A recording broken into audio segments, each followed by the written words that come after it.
Hi hello नमस्ते. मी धनश्री कदम तुमच्या सर्वांचे स्वागत करत आहे आजच्या नवीन व्हिडिओमध्ये.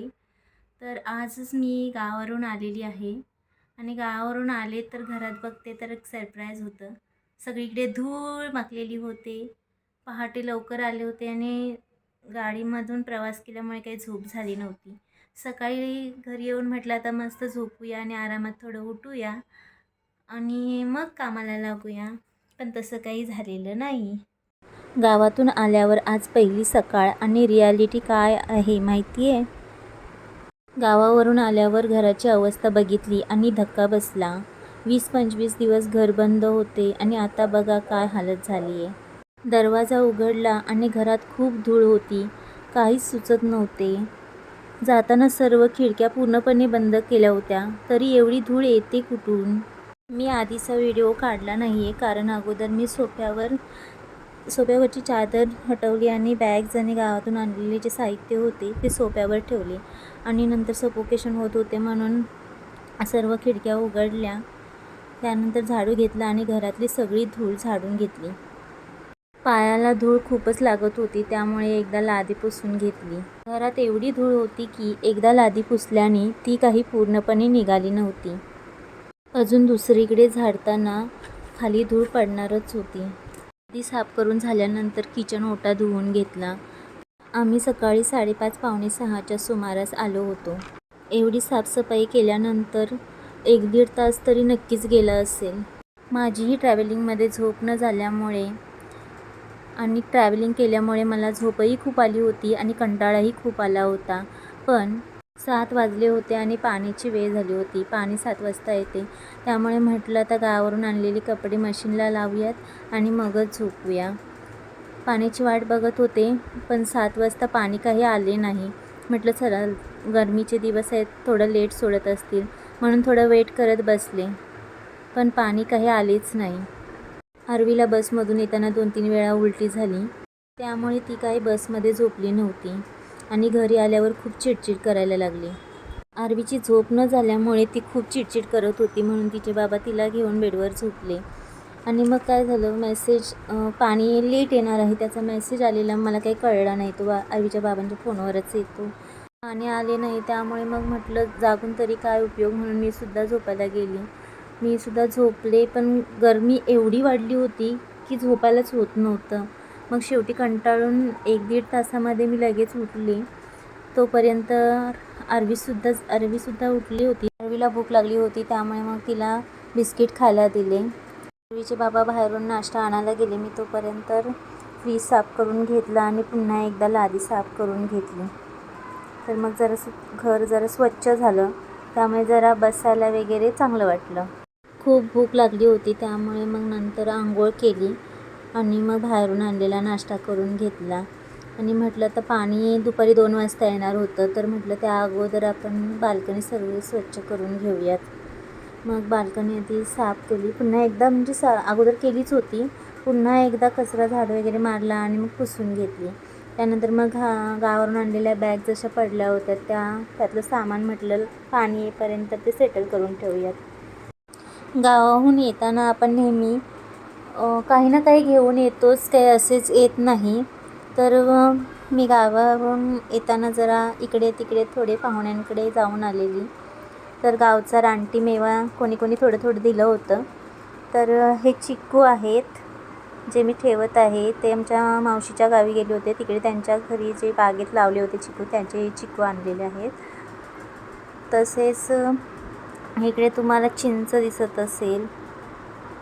शेवग्याच्या शेंगा आहेत, ह्या गावठी शेवग्याच्या शेंगा आहेत. चवीला जरा चांगल्या असतात, इकडच्या चवीपेक्षा त्यांची चव छान असते. इकडच्या शेंगांपेक्षा त्यांची चव चांगली असते. तर ह्या आहेत चिंचा. तर चिंचा गावी आमच्या मामांच्या गावी एक चिंचेचं झाड आहे, म्हणजे त्याचे एक बालपणीची एक आठवणही आहे. आम्ही गेलो की नेहमी तिकडच्या त्या झाडाखाली जाऊन चिंचा पाडून त्या चिंचा घेऊन येत असतो. तर त्या चिंचाही घेऊन आलेली आहे. तसेच इकडे चटणी दिसते, तुम्हाला घाटी मसाला दिसत असेल, मसाला आहे. हा घाटी मसाला कोणी टेस्ट करायला असा म्हणून दिलेला आहे. आणि काही पॅक्ससुद्धा आहेत, ते रेडीमेड असे मिळतात, तर ते सुद्धा घेऊन आलेले आहे. तर अशा प्रकारे माझं वर्षभराचा काही मसाला तयार झालेला आहे. त्यामुळे मला पुन्हा मसाला करण्याची काही गरजच नाही आहे. तसेच हे गावच्या नारळाचे म्हणजे गावावरून आणलेले नारळ आहे, त्याच्यामध्ये कोवळे कोवळे असे मस्त लुसलुशीत खोबरं आहे याच्यामध्ये. तर हे नारळसुद्धा घेऊन आलेलो आहोत आम्ही गावावरून येताना. चिंचेचं म्हटलं तर तुम्हाला माहितीच आहे, चिंच बघितली जरी तरी तोंडाला लगेच पाणी सुटते.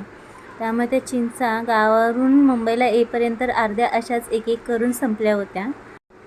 हे नारळ कोवळे असल्यामुळे त्याच्यामध्ये खोबरं जरा पातळच होतं आणि पाणी जास्त होतं. हे चिकू झाडाचे तोडून आणल्यामुळे ते कच्चेच होते. ते पिकायला तांदळामध्ये ठेवायचे होते, पण आणायच्या आधीच 2-3 दिवस होऊन गेले होते आणि ते आल्यानंतर गरमीसुद्धा एवढी होती की ते चिकू तांदळामध्ये ठेवायची गरजच लागली नाही. ती असेच गरमीने पिकले. सर्व साहित्य इकडे तिकडे फ्रीजमध्ये वगैरे ठेवलं. तोपर्यंत पाणीसुद्धा आलं होतं. पाणी आधी भरून घेतलं आणि वॉशिंग मशीनसुद्धा लावली.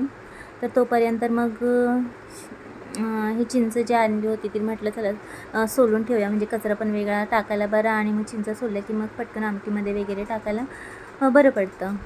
मग ते सुद्धा करून घेतलं. नंतर दुपारच्या 2:30-3 झाले होते. जेवणाची वेळसुद्धा निघून गेली होती. दुपारी गरमी एवढी होती की जेवणाची काही इच्छा नव्हती. तरी पण थोडी आपली दाल खिचडी बाहेरूनच मागवली, कारण की 20-25 दिवस आम्ही बाहेर गेल्यामुळे फ्रीजमधलं सगळं भाजीपाला सर्व संपलं होतं आणि तो आणायचा होता.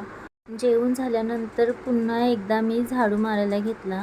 सर्व बाल्कनीतून मारला आणि पुन्हा घरातलं सुद्धा सगळं साहित्य इकडे तिकडे ठेवल्यामुळे पुन्हा धूळ झाली होती. इकडून तिकडून बाहेर ये-जा चालू होती. त्यामुळे मग पुन्हा एकदा सगळं घरातून झाडू पोछा करून घेतला आणि तोपर्यंत मग मशीनसुद्धा होत आली होती.